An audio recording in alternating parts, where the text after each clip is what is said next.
Hello everyone, welcome back to Trinandana Creations. ఈరోజు నేను మీకు కొన్ని బ్యూటిఫుల్ వర్క్ బ్లౌజెస్ డిజైన్స్ అయితే చూపించబోతున్నాను. ఈ బ్లౌజెస్ మీద చేసిన వర్క్ డీసెంట్ లుక్ అయితే ఉంటాయి, అందంగా నీట్ ఫినిషింగ్ తోటి అయితే ఉంటుంది. ఇలాంటి డిజైన్స్ బ్లౌజెస్కి చాలా రిచ్ లుక్ని అయితే ఇస్తాయండి.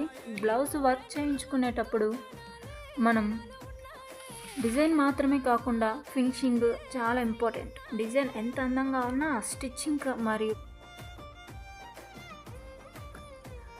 అందుకే మీరు బ్లౌజ్ వర్క్ చేయించుకునేటప్పుడు మీకు నచ్చిన డిజైన్ని ముందుగానే సెలెక్షన్ చేసుకొని బ్లౌజ్కి ఏ ఏరియాలో అయితే వర్క్ బాగుంటుంది, ఎక్కడైతే నీట్ ఫినిషింగ్ వస్తుంది అనేది మీరు ముందుగానే ఎంక్వైరీ చేసుకుంటే మనం వర్క్ చేయించుకోవడానికి చాలా ఈజీగా ఉంటుంది. లేదు మాకు అంత మేము డిజైన్ సెలెక్షన్ చేసుకోలేము అనుకున్నప్పుడు వాట్సాప్ నెంబర్కి కనుక కాంటాక్ట్ అయ్యి మీరు శారీ పిక్ పంపించారంటే ఆ శారీకి ఆ బ్లౌజ్కి మీరు నాకు పిక్ పంపించారంటే ఆ శారీకి ఏ డిజైన్ అయితే బాగుంటుంది అనేది నేను సెలెక్షన్ చేస్తాను. సబ్స్క్రైబ్ చేసుకోండి.